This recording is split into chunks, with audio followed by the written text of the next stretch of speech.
मित्रों, आज भी हम ऐसे समाज में जी रहे हैं जहां केवल पुरुष को ही महत्व दिया जाता है।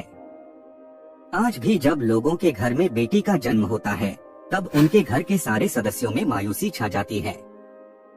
इसका कारण मनुष्यों की अज्ञानता है, जो लड़की को बोझ समझते हैं। लेकिन आपको यह जानकर हैरानी होगी कि लड़की का जन्म हर किसी के घर में नहीं होता। लड़की का जन्म उसी के घर होता है जो भाग्यशाली होते हैं और अपने पूर्व जन्मों में बहुत सारे पुण्य का काम किए होते हैं। आज के इस वीडियो में हम जानेंगे कि भगवान किसके घर में लड़की का जन्म देने के लिए चुनाव करते हैं और वह कौन से पुण्य कर्म है जिसके कारण व्यक्ति बेटी का माँ बाप बनता है। हमारे इतिहास में वर्णित ऐसी कई बात बताएंगे जिससे साबित हो जाएगा कि बेटी का जन्म बोझ नहीं, सौभाग्य होता है। तो आप हमारे इस वीडियो में अंत तक जरूर बने रहिए। नमस्कार दोस्तों, स्वागत है आपका हमारे चैनल श्री डिवाइन पर।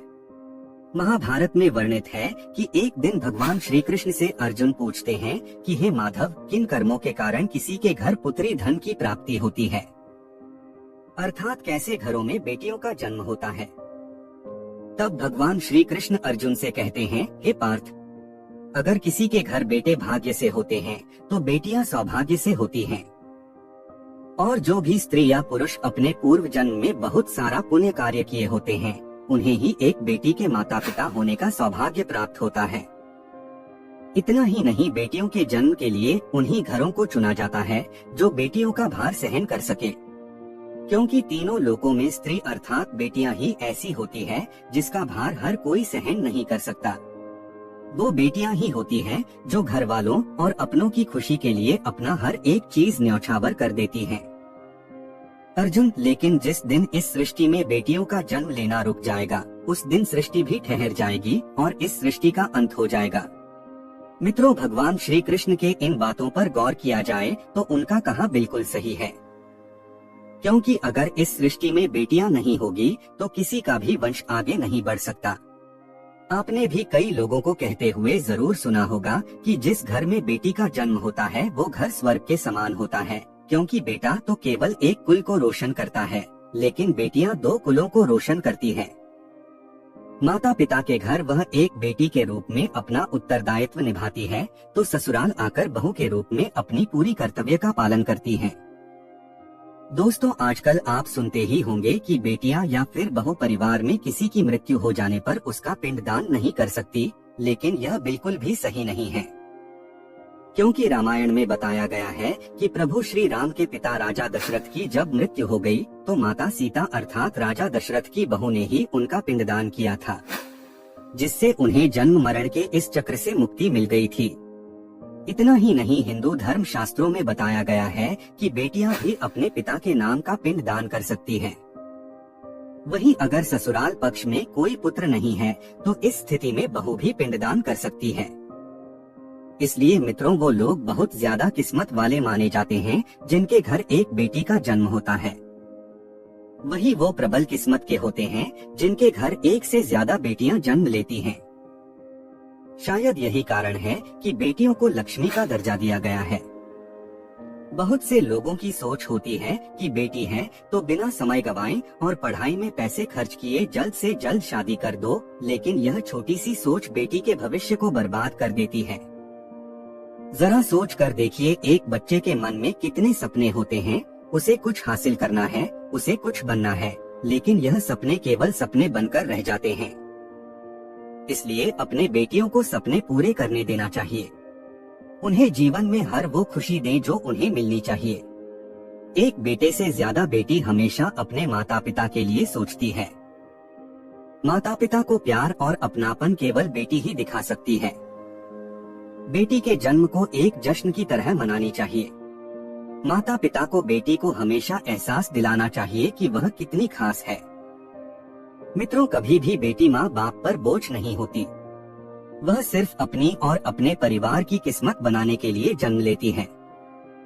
कई लोग कहते हैं कि हिंदू इतिहास में लड़कियों का महत्व नहीं है।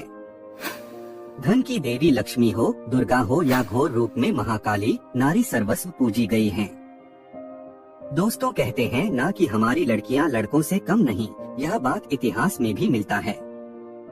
वशिष्ठ जी की पत्नी अरुंधति ने वरुण और इंद्रदेव को ब्रह्म ज्ञान का ज्ञान दिया था। सभी धनुर्धर की भांति द्रौपदी भी शस्त्र विद्या जानती थी। महाभारत में वर्णित है कि द्रौपदी अर्थशास्त्री थी और युधिष्ठिर के राज कार्य में सहयोग करती थी।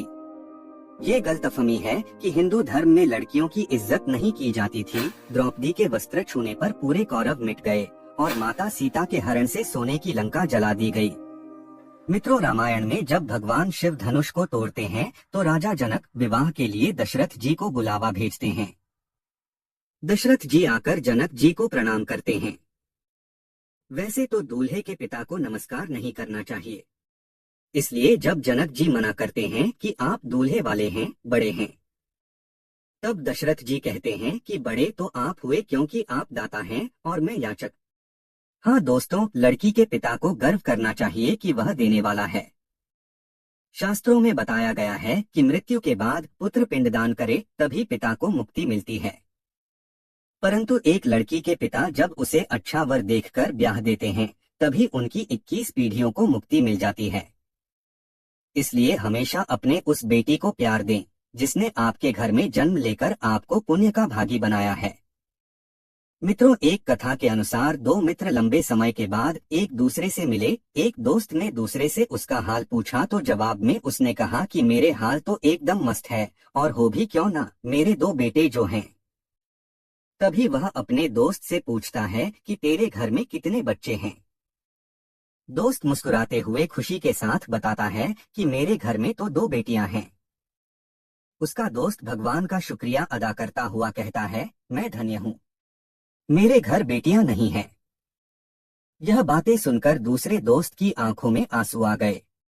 तभी उसकी बेटी पिता के मित्र से कहती है कि अंकल, भगवान हमेशा भाग्यवान को ही बेटी देते हैं, कभी गरीब को बेटी के रूप में माता लक्ष्मी नहीं देते।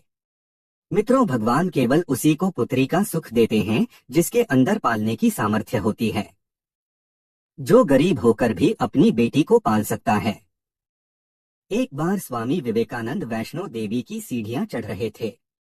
बगल से एक किसान अपनी बेटी को कंधे में बिठाकर सीढ़ियां चढ़ रहा था। तभी स्वामी विवेकानंद जी ने कहा कि बाबा, आपकी बेटी का बोझ आपको लग रहा होगा, इसको मैं उठा लेता हूँ और माता वैष्णो के दरवाजे तक ले चलता हूँ। तब किसान ने स्वामी विवेकानंद से कहा कि बेटी कभी भी बाप के कंधे पर बोझ नहीं होती। बेटी अगर बाप के कंधे पर हो तो बाहर के बोझ को हल्का कर देती है। दोस्तों, बेटियां कभी भी धन की भूखी नहीं होती, वह सिर्फ मान और सम्मान की भूखी होती हैं। अब आप यह जरूर सोच रहे होंगे कि कौन से कर्म करने के बाद किसी के घर में बेटी जन्म लेती है। गरुड़ पुराण में बताया गया है कि जो मनुष्य सदा ही पुण्य करता है और दान धर्म करता है, उसी को अगले जन्म में स्त्री रत्न पुत्री रूप में प्राप्त होती है। यदि आपकी कोई बेटी नहीं है तो आप किसी सगे संबंधी या किसी गरीब की बेटी को पढ़ाने मदद कर सकते हैं और उसके विवाह करवा सकते हैं, जिससे पूर्ण रूप से पुण्य का फल मिलता है। मित्रों, आज आपने जाना कि बेटी का जन्म किसके घर में होता है और कौन से कर्म करने से बेटी पैदा होती है।